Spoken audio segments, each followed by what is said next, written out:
Hello, ladies and gentlemen. My name is Jerry Bees, and we're coming at you with a little bit of a different kind of video here today. So since I started reacting to albums here, live streaming, and then posting them to YouTube for you all to talk about and let me know what your thoughts were on my takes, and just seeing the discovery of your favorite artists through new eyes once again, we've listened to quite a few albums. And when I was looking back at all the albums that I had reacted to, I just want to say, I'm so thankful of you all for sticking around. So just thank you for all of that and your continued support. And I'm kind of proud of myself for getting all of these videos out when I have at almost once a week for a while. But all that to say that there's been a lot of albums.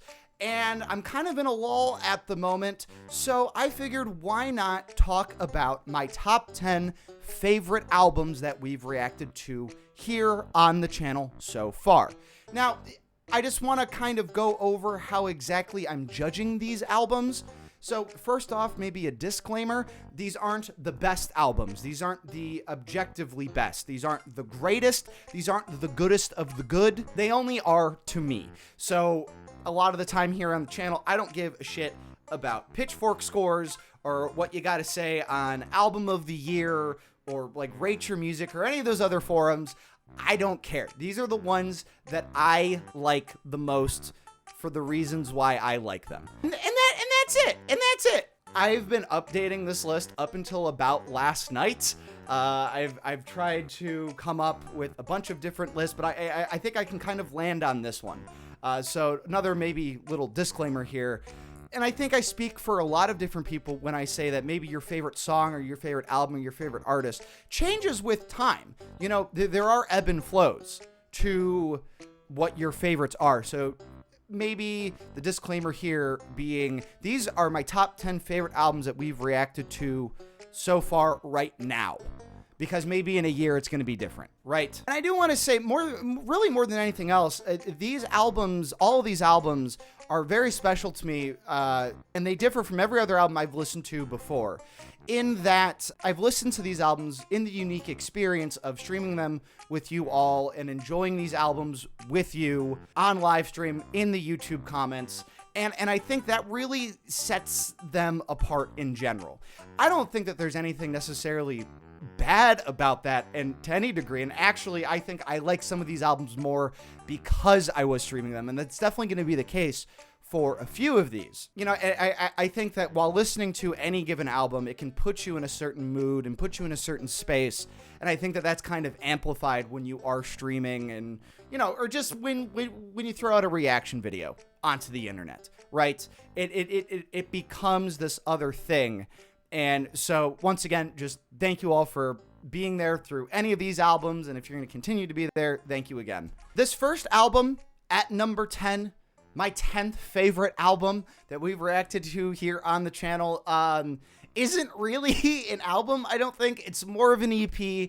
It's more of a second part to the album that came before it, but I don't give a shit because Paradise by Lana Del Rey is fantastic. It is fantastic. Also, I took notes, so I'm going to be reading off some of the notes I took while I was revisiting these albums for this video. So like I said, it's really an EP. There's only 8 tracks. It's coming in at just over a half hour, but considering some of the other albums that we've listened to that I've enjoyed quite a bit, any of the Sabrina Carpenter albums, maybe Olivia Rodrigo, these shorter pop albums, I guess, or even some of the shorter Linkin Park albums. I even though that this is technically an EP, I feel as though it stands off on its own just as well as any other true album that we've reacted to here on the channel. While I did like Born to Die, again, this was something that I had never listened to Lana Del Rey before. I knew it might take me some time to learn how to listen to Lana Del Rey. And for some artists that we react to their discographies here on the channel, that might take a little bit longer. But here, it was not even halfway through Paradise where I was okay, I get the Lana thing quite a bit here. It's her way of portraying Americana with this almost philosophical sense of irony But like on its face, it's just like, I'm a bad bitch. What you want? And I really like that dichotomy, and I feel like that played out really well on this record. I thought the production was fantastic. The vocals finally hit for me here. Not to say like finally, it was only the second album that we reacted to from Lana Del Rey. But I grew up with people who love Lana Del Rey. I grew up hearing bits and pieces and never was really sold on the idea of Lana Del Rey until I listened to this album. And I thought, and just going back, I thought the songwriting here was fantastic. The way that Lana uses soda not only to refer to Americana, but also her private parts was fantastic. And I think, like, even though it's short, right? Even though it's an EP, even though there's only 8 tracks, I thought that there was a loose narrative that was given through the brevity, right? So we start with Ride, this song about wanting to leave, wanting to go, wanting to experience new things, maybe leave other things behind, to where we eventually get to Bel Air, and it seems as though she's, if not actually there, that she's embodying this particular attitude in this particular setting where she's in Bel Air, she's in the house with the, gargoyles on the front porch kind of a thing, to where she left looking for something, and that's what she got. And I wasn't expecting anything out of these 8 songs, but I thought it was quite deep. I liked it quite a bit. We stan Paradise here. We do. All right, moving on to number 9. I think this might be the biggest about face I've done on any artist or band here on the channel, because I spent most of my life not enjoying anything that this band had ever done, but knowing that reacting to albums here on the internet would give me a chance to expose myself to new music, to really break down all those barriers that I had before, and I'm so glad I did, because at number 9, we have Minutes to Midnight by Linkin Park. Why Minutes to Midnight, though? Because I think, in actuality, if we're going on objective basis here, right, Meteora and Hybrid Theory are among some of the greatest rock albums ever made. I think it's standard listening to anybody who just needs more of that sound, that needs more rock and roll. But Minutes to Midnight proved to me that Linkin Park was more than just that sound that they operated on in their first 2 albums. So this being Linkin Park's 3rd album. I thought that the songwriting in the first couple albums was kind of general. It's just, sad, dark pit of despair, I don't like you, I don't like me kind of thing, right? And not to like invalidate those experiences to the people who relate to those, but it is quite general. It is a little bit too broad for me. They got into more specific, more pointed lyrical compositions in Minutes to Midnight, where it was, you maybe talk about Valentine's Day with the passing of Chester's father and the political stances they take. There was a lot of commentary on the Bush administration. You could interpret like No More Sorrow. The little things you took away, or little things you take away. I'm bad with song names. I apologize. But in that last song, it not only were the lyrics more emotional, but sonically it was more emotional. And I think it was really Linkin Park proving that they were more than just a one-trick pony in maybe that nu metal rock rap kind of sound. They experimented with punk sounds on this record, electronic sounds, the Transformers movie.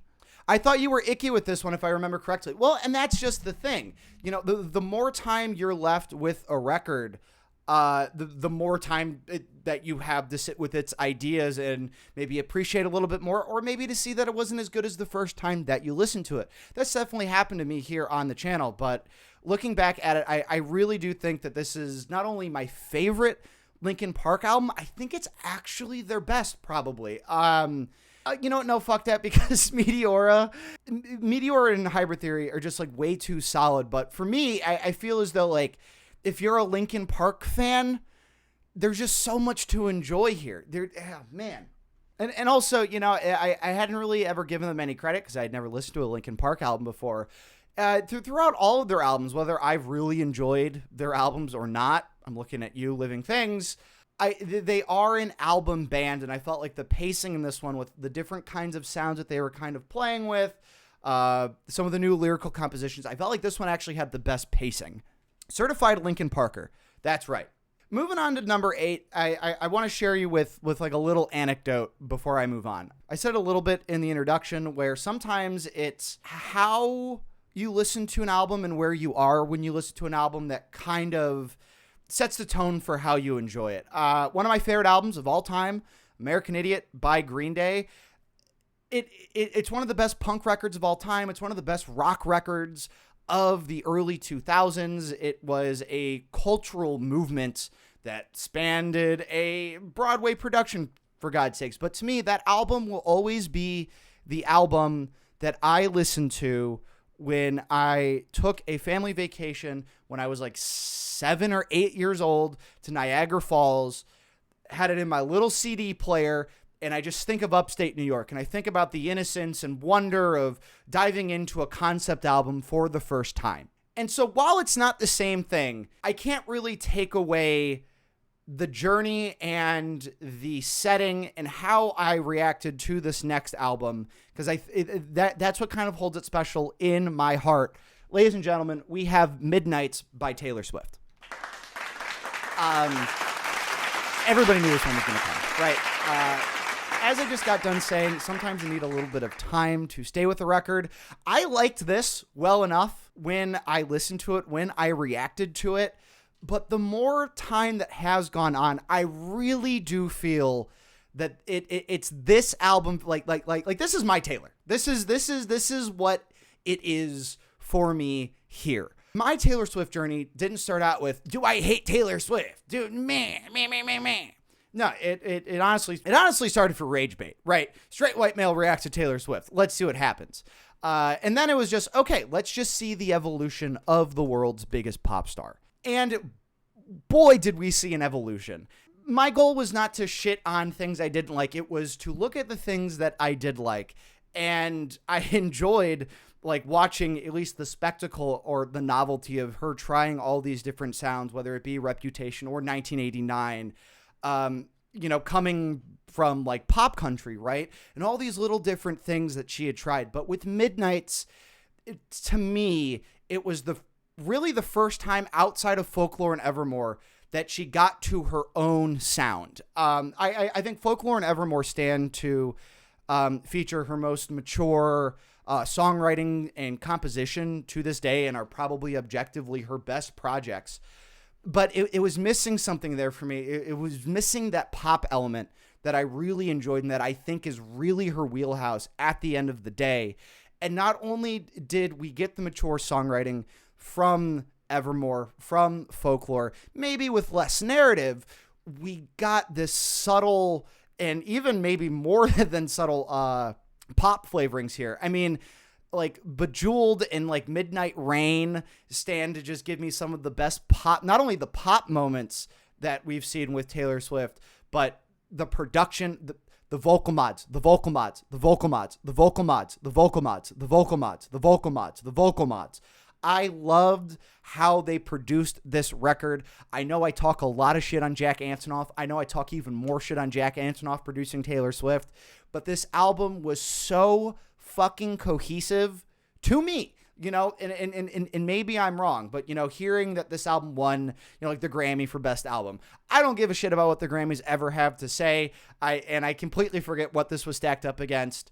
But again, with more time that I've been able to sit with this record and kind of get to know it a little bit more, I think it does honestly stand amongst its peers because it's not going for cheap pop hits. It's going for, you've come to know me as this really in-depth songwriter. Let's try to take a spin on that and like with the pop side again, but not overdo it. It was perfectly in this pocket that I absolutely loved. Midnights is my fave Taylor Swift album too. I've listened to all of her albums in 2024 in an effort to get it.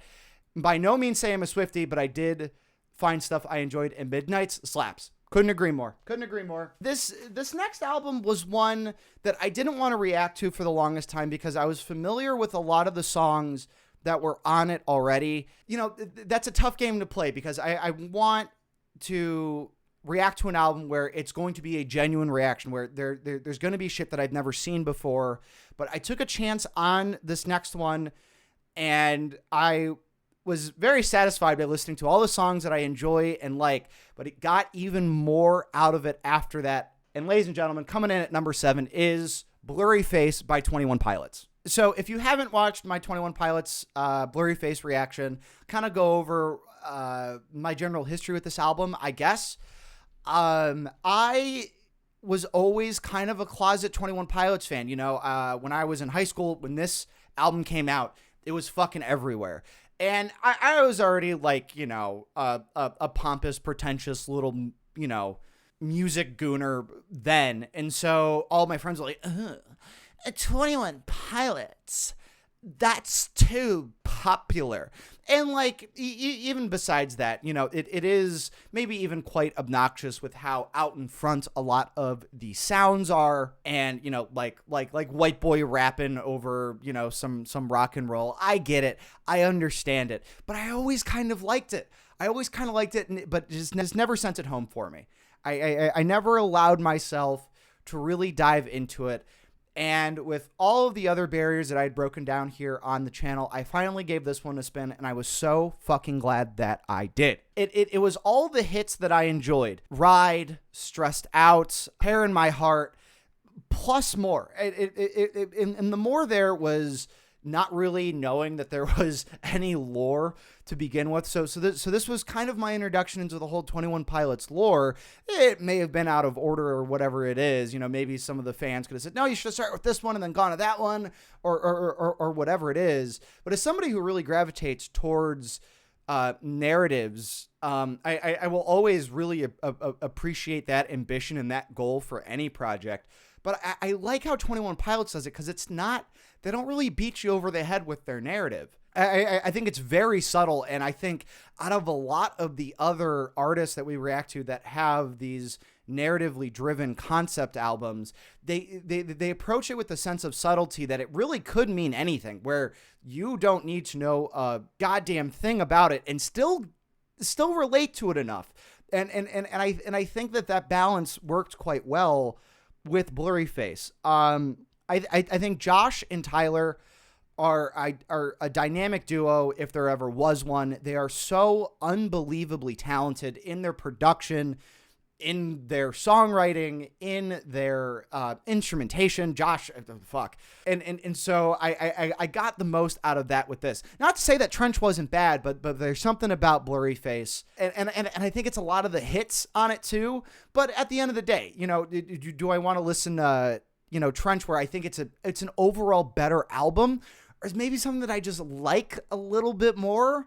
And it's in the singles on Blurry Face were just absolutely terrific. It is by and large a modern alternative classic, and I think it will stand the test of time of being just a phenomenal like rock title. With number 6 here, it is a little hard to put into words. I still haven't wrapped my head around how to describe the feelings that this next album gives me, but I think that's a testament to how good it is. Ladies and gentlemen, number 6, we have Blonde by Frank Ocean. You know, I'm more of a rock and roller than anything else, and not to say that Frank Ocean is completely foreign to that concept at all, because I think there was some rock influence in this project, but it's more of an experimental R&B thing, and R&B is just not, it's just something I don't know. So if there's more modern R&B that you really think I should listen to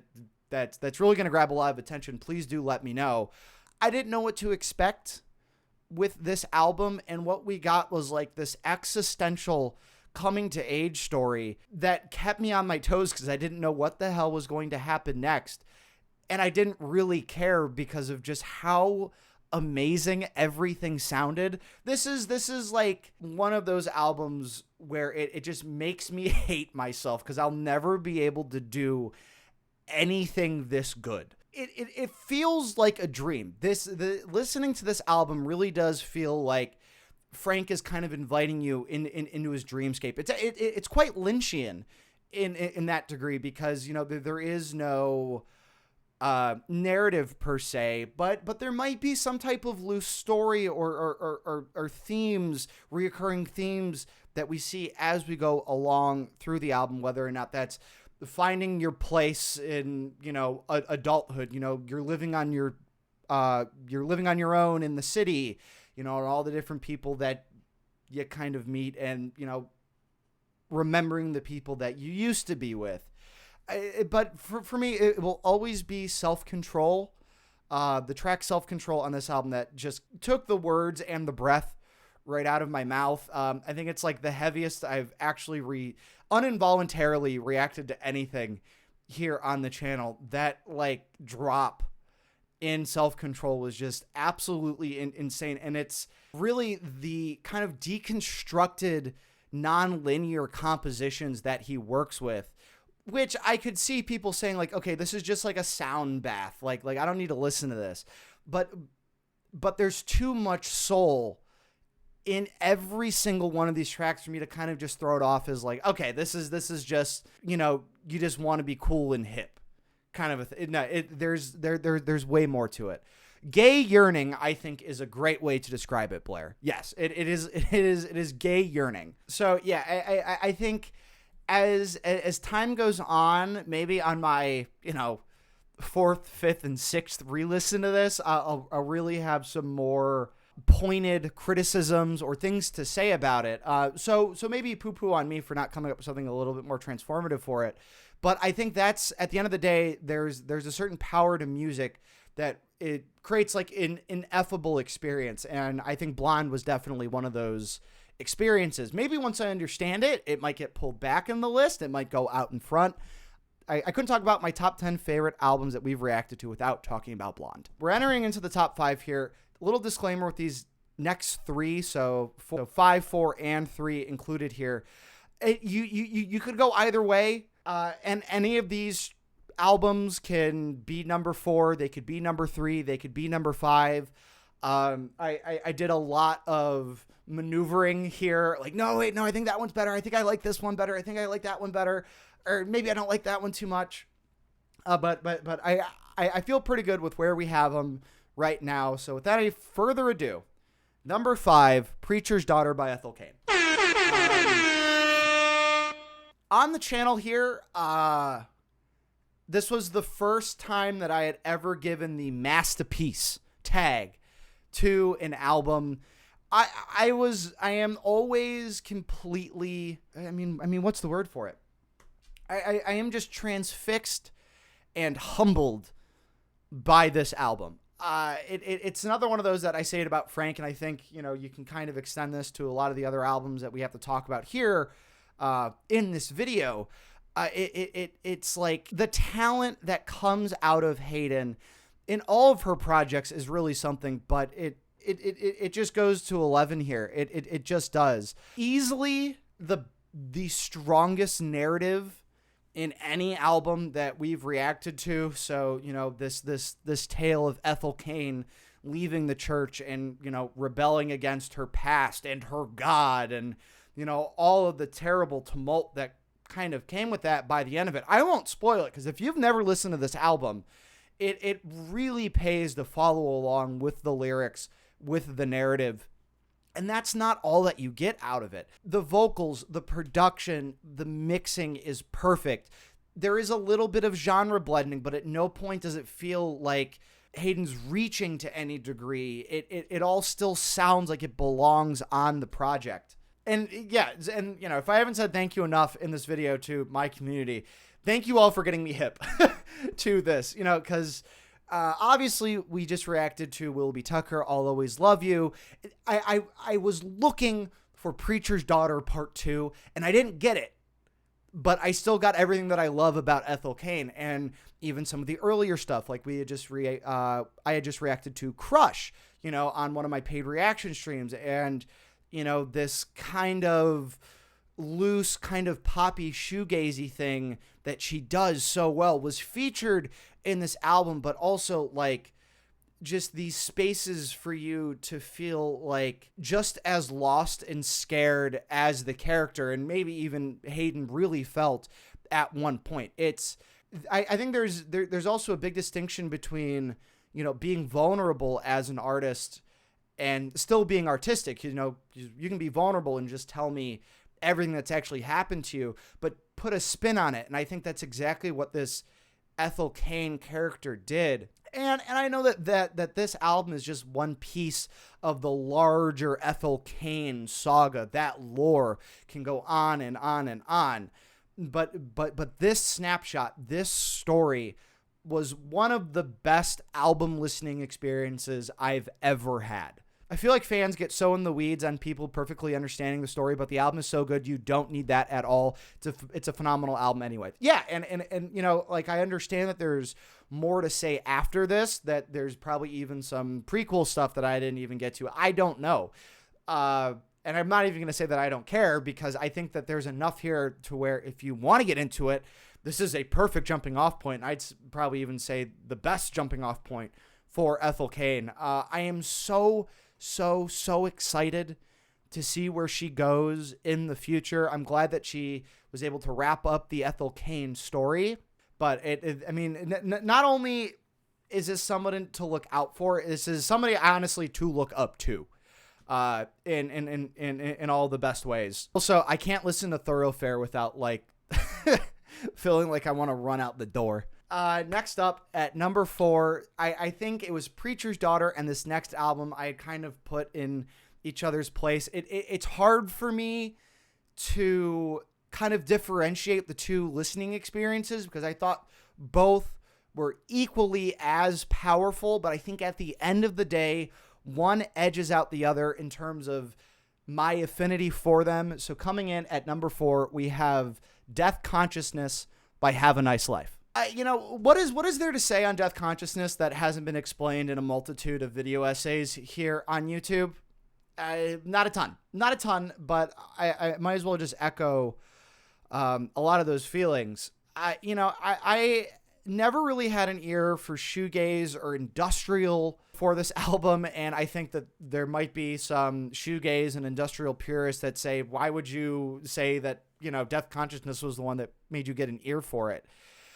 Because it utilizes those two genres as well as a few other genres in a way that is not only the most dreamy of any album that we've reacted to, but the most nightmarish. So this album, if you don't know, kind of is a meditation on death in every single iteration. It is a meditation on dying. It is a meditation on killing.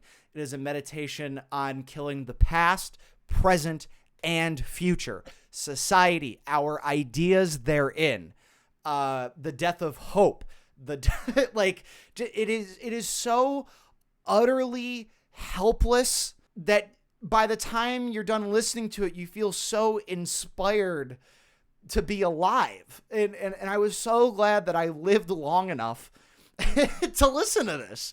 And I'm not even that old. You know what I mean? I think every album on this list, and that goes for a lot of albums that aren't even on this list, that, you know, a lot of the time albums can just be experiences. You know, I remember that experience listening to American Idiot when I was a kid, right? But it wasn't the album that made it the experience. It added to the experience. It was, you know, it can call back to a certain point in my life, but this is one of those albums that is a force on its own, and it's not accessible. It is probably the least accessible thing that we've reacted to. It's scary, it's real long-winded, but if you can hold out just long enough to get from the tone change between There Is No Food and Waiting for Black Metal Records to come in the mail, I think if you can get to that spot, you can finish the album, because the tonal shift between those two songs, between those two halves of the album, send everything home. It's almost like it's like you were like listening to like ancient, what is that called? It's like you're listening to like ancient chants beforehand, and like, I shouldn't be listening to this. This is cult shit. And then it gives you despair in a way that you can more easily understand, a little bit more rock forward kind of stuff. It's just absolutely terrific. And like the amateurish way that this was produced, it's not a clean sounding record, by any degree, but it just adds to the atmosphere and the soundscape so fucking well. Listen to this and then cue up Sabrina Carpenter for a little palate cleanser. I'd agree with that. I would agree with that. We got the top 3 here. So this one was like a flash in the pan. This was a record that I decided to react to because it had come out, I think, a couple months before I ended up reacting to it, just because I had seen other people reacting to it, and I had heard other, friends of mine that, big record collectors talking about this album. I had never heard about this band before, and I am so glad that I did. I am so glad that you all came to watch that video and came to watch the stream, because now we're in some of my favorite albums of all time territory. I think all these albums on this list kind of are, but we're just kind of going up the echelon of what has really impressed me the most and has just found its way into my heart more than a lot of the albums that we've reacted to here on the channel. Ladies and gentlemen, at number 3, Imaginal Disc by Magdalena Bay. This is one of the best albums I've ever listened to. As a lot of the albums are. But how they play with the sounds and the ideas in this album hits my soul exactly how I want it to. It's really just an album. It's a danceable existential crisis in the purest way. Matt and Mika, the two people that make up Magdalena Bay, were like, okay, what if we made like alt pop but still kept it progressive and heady? What you'd get would be Imaginal Disc. It has this aesthetic kind of styling between obviously the album cover here, but you hear it a lot in the music of it. It's like Y2K. And for those of us who were old enough to kind of remember those days, I was very young, but I remember, those kinds of styles and those sounds and just these kind of like visuals that are included a lot within this project. Bring this sense of nostalgia while still kind of pushing things forward a little bit in terms of like production. So like the production featured in like watching TV, when it gets discombobulated, it's not only is it just something interesting to listen to, but I think it also represents, maybe like the mind kind of breaking down a little bit. And when it gets scary and like, maybe scary is the wrong word, but like when this album gets down, it's terrifying, but like you're still shaking your little ass to it. Watching TV, Vampire in the Corner, That's My Floor, Killing Time. I can listen to all of those songs a billion times. And that's enough songs for me to just pop the fucking record on and just listen to it again and again and again and again and again. And upon checking out, their older stuff, because this was not their first release, I like it well enough, but it feels like they really wanted to go something special here. They wanted to push their own boundaries and have something to say, which was just, this shit's fucking scary, and being responsible for yourself blows. Those are themes that I got out of it, and I think there's a lot of room for a lot of different interpretation for what your favorite songs or what maybe some of your favorite themes were and how relatable they were to you. But this, it's just almost perfect. Okay, top 2. Either of these albums could be my favorite that we've reacted to here on the channel. Although, while I've been editing this list and really thinking about it, one came out on top more than the other, but not to say that any of these albums are terrible or bad or that I like them. Maybe just a little less than the other. Number 2, Brat by Charlie XCX. Now, I know one of our favorite community members here on the channel, Alid, will have a lot to say. We'll have a lot to say about this one. I know. I'm saying nothing, they say. So, this is one that I think, kind of separates me just reacting to it as the experience. Like with Midnights, it was the experience of finding Taylor Swift with you all and having the community and seeing the evolution in the way that I did that just like when Midnights happened, it clicked and I was like, okay, cool. And I think that's the case for a lot of the albums on this list, right? Like Blonde, being able to react to that with you guys was like really something. But Brat was a cultural moment, right? Now, let's be real. Maybe I take away the cultural moment. What's there to like? There is so much to like here. I didn't know who Charli XCX really was before this. I had heard the name. I just thought it was like some like pop shit that I didn't want to listen to. And I'll be fair, I haven't really looked into a lot of what Charli XCX did before this. But god damn it, why do I have to when this album is Endless Returns?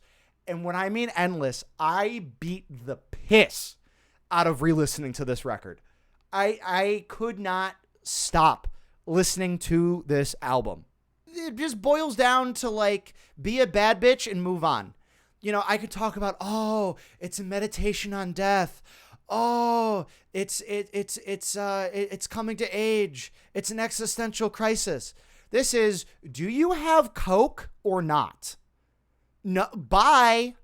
I don't fucking need you. But I kid, because there are moments in songs like I Might Say Something Stupid or Sympathy Is Like a Knife where there's, maybe the uglier side to partying or the uglier side of Charli's life, where yes, life is a party, but this circle's 360 and a year's 365 days long. There is a lot that can go wrong.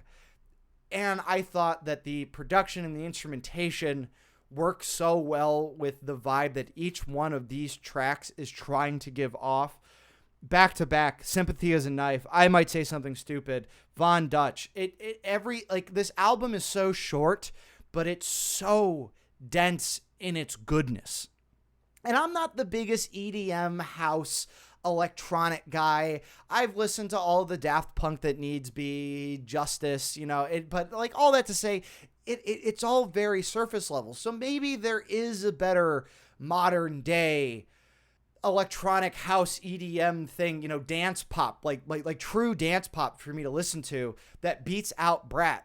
But I don't really hear it talked about if it's out there, please do let me know. But this was not only like, was it a moment in time that I can call back to in the future, but I'm so glad that the source material for it, everything was Brat. Everything was this color green and, in this like Arial font. I don't even know if it's Arial. It's probably not. I don't know.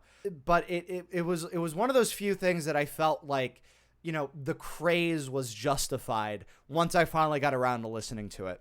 All right, without any further ado, this one was seen coming from a mile away. My favorite album that I have reacted to here on the channel thus far, OK Computer by Radiohead. So this one, it's one of those where I know I said at the outset that this isn't what's objectively the best, what people think is the best, and it still isn't. It's what I think is my favorite. And it's the one that the Radiohead fans got the pissed off at me for making.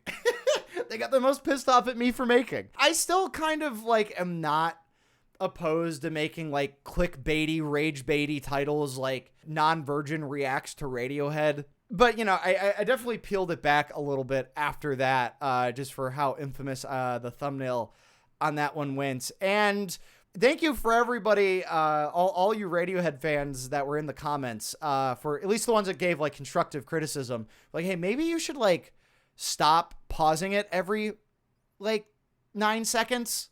And I didn't want to do that. And I only did that because of copyright. I was like, yeah, no, I really should just let it play out. And I've listened to this album so many times without pausing it.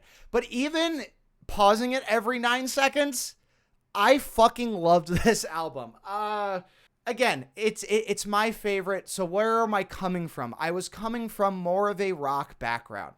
I find my music taste to be quite eclectic, but at the end of the day, I'm a rock and roller. And if I'm going to be completely honest with you, I think that this is almost the pinnacle of the rock sound as it pertains to being thought-provoking as it pertains to being experimental while still being accessible, while still having pop flavorings. I mean, let's be real. You know, there's not a terrible amount of like odd time signatures or, you know, maybe deconstructed compositions. You know, everything is still very familiar to a degree, but it's everything I ever wanted a rock album to be. And it was sitting in front of my face for so long. I just never listened to Radiohead and gave them a proper shot.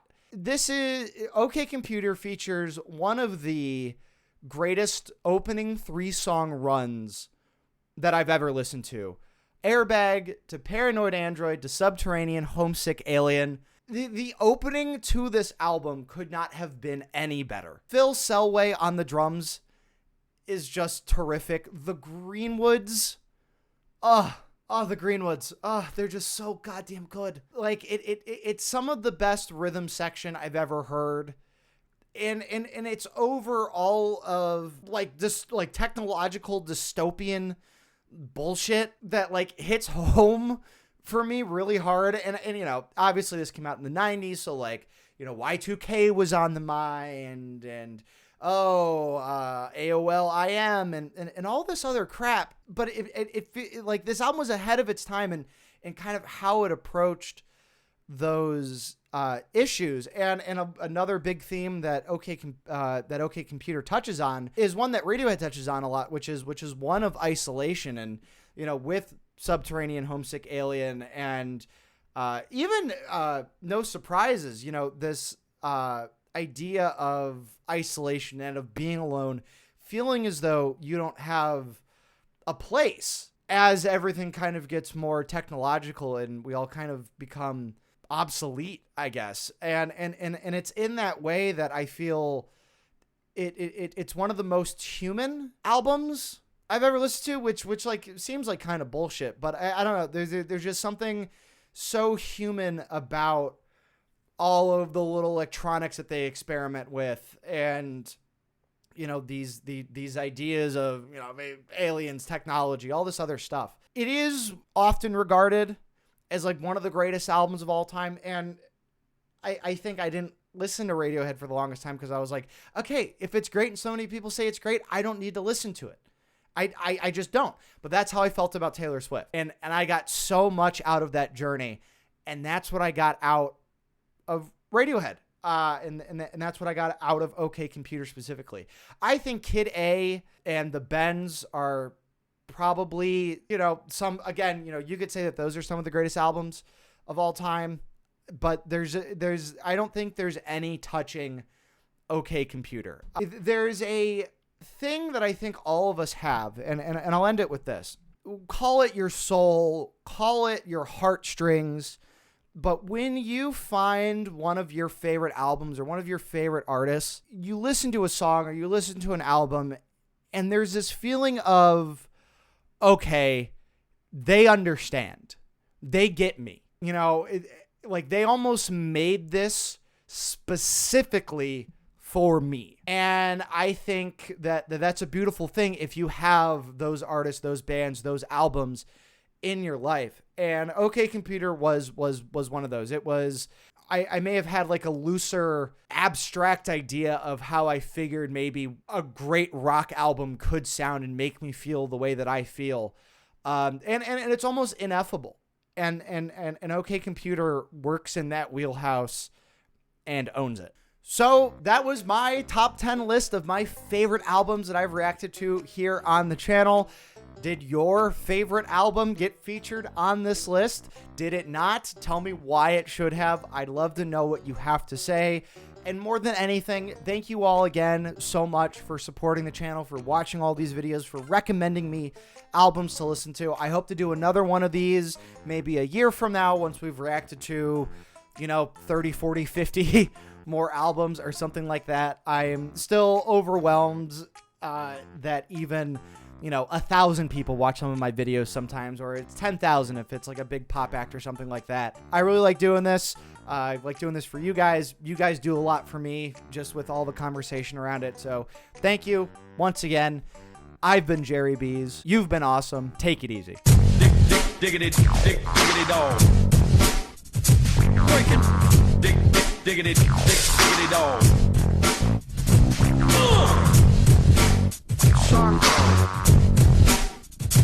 Breaking.